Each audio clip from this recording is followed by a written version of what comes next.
Estamos de regreso, gracias por continuar con nosotros. Seguimos con más información. Mire, Europa supera ya los 75,000 muertos por el coronavirus. Mientras los cristianos de toda Europa celebraban la Pascua confinados, el continente más afectado por la pandemia superaba los 75,000 muertos, aunque las cifras en Italia y España parecen estar de nuevo a la baja. En el Reino Unido, el primer ministro Boris Johnson era dado de alta del hospital una semana después de su ingreso por coronavirus, mientras su ministro de Sanidad anunciaba malas noticias. El hecho de que más de 10.000 personas hayan perdido la vida a causa de este asesino invisible demuestra cuán grave es el coronavirus y por qué es tan importante el esfuerzo nacional en el que todos participan. Y Boris Johnson enviaba este mensaje de agradecimiento a sus cuidadores del hospital. Quiero dar las gracias a las muchas enfermeras, hombres y mujeres cuya atención ha sido sorprendente.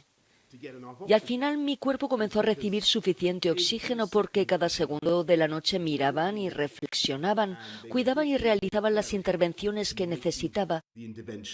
Así que mis gracias y las de todos nosotros al Servicio Nacional de Salud. Italia, por su parte, anunció su menor número de nuevas muertes en más de 3 semanas y por 9º día consecutivo las admisiones y hospitalizaciones en cuidados intensivos disminuyeron, lo que alivió la presión sobre el sistema de atención médica.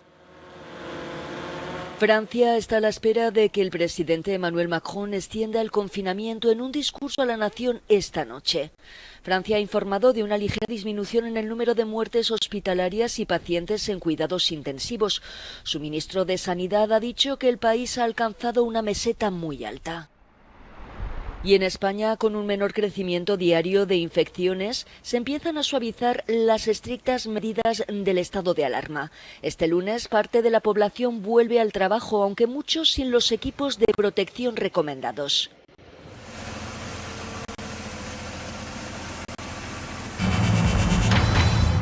Y al inicio del programa le dábamos a conocer del acuerdo alcanzado por la Organización de Países Exportadores de Petróleo, conocido como la OPEP, para reducir la producción petrolera.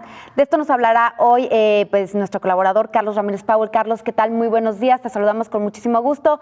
Adelante, pues bueno, finalmente México sí participará en este acuerdo, Carlos. Sí, mira, Cecilia, hay varios temas que es importante revisar en este momento, sobre todo el hecho de que Boris Johnson salió inopinadamente rápido. Esto es, el tiempo de estancia en un hospital generalmente es de aproximadamente 2 semanas hasta su resultado final, ya sea la recuperación o la muerte.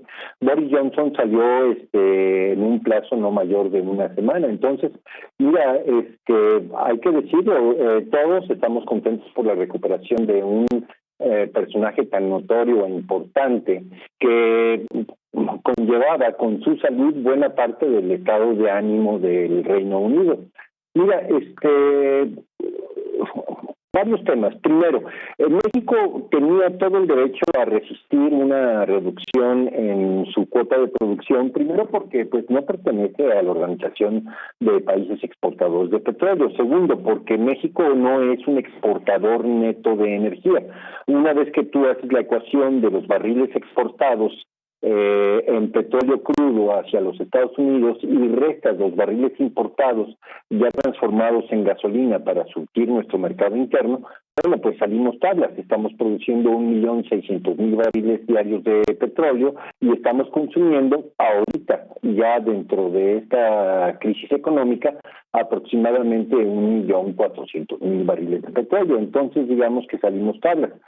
Por otro lado, mira, hay que recordar que desde épocas de Agustín Carstens, México tenía la sana costumbre de comprar puts de producción en el mercado internacional de aseguramientos de valor. ¿Qué significa esto? Que México, y no le salía barato, compraba aproximadamente 1,000 millones de puts, esto es el derecho de colocar a un precio fijo mínimo su producción petrolera en el extranjero, de tal manera que se resguardaba contra caídas de evaluación abruptas como la que efectivamente sufrió el mercado. Por lo tanto, cuando México entró a negociar con Donald Trump y con la OPEP en general, lo hizo desde una posición de fortaleza, puesto que dichos puts estaban marcados a $49. En otras palabras, los compradores los vendedores del put a México estaban obligados, sin importar cuál era el precio del barril del petróleo, en este caso la mezcla mexicana en el mercado spot estaría recibiendo entre 15 y $17 el barril. Bueno, con ese seguro de mercado que había comprado México, estaba asegurado que seguía colocando el barril a $49. Entonces tenía absolutamente todo el derecho, pero no únicamente el derecho desde el punto de vista ético, sino también el derecho por su fortaleza de negociación de pedir condiciones especiales precisamente en la mesa. Entonces fue así como Donald Trump asumió buena parte de la reducción que supuestamente le tocaba de manera equitativa a México realizar. Entonces es por eso que llegamos a 100,000 barriles la reducción de petróleo y no 400,000.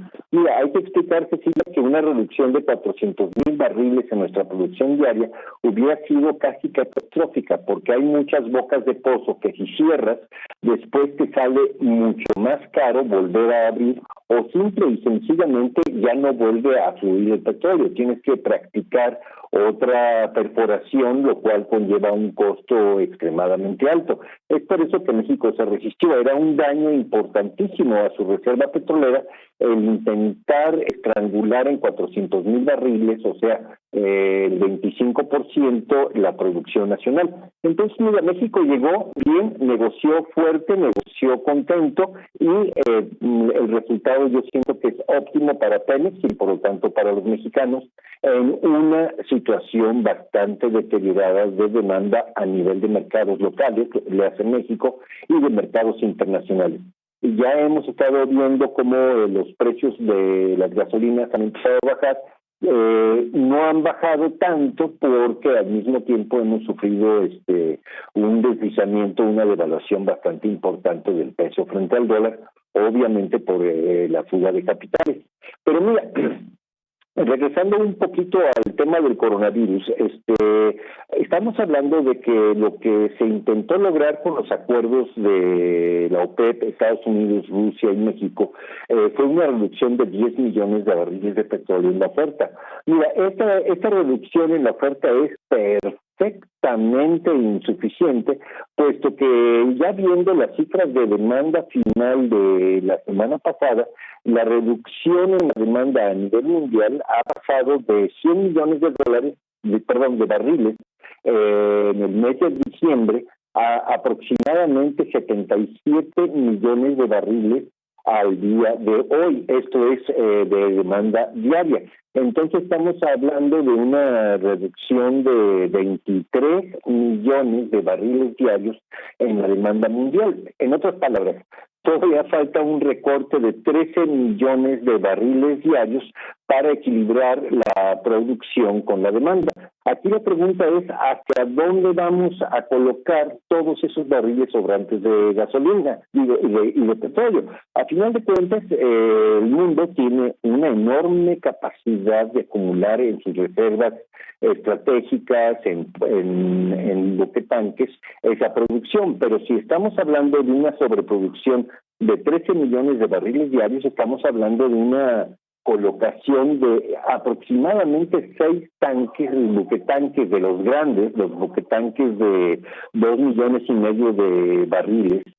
Bueno, pues va a llegar un momento en que vamos a tener a la totalidad de la flota mundial de buquetanques rebosando de petróleo sin moverse a ninguna parte porque no hay dónde colocar el producto. Así que mira, lo que resultó de la reunión de la OPEP es básicamente una postergación de un momento de crisis, que es el momento en que básicamente topas el tanque de combustibles a nivel mundial. A partir de ese momento, ¿dónde vas a colocar la producción excedente? Ahí sí entras en un punto muy delicado en todos los campos petroleros alrededor del mundo.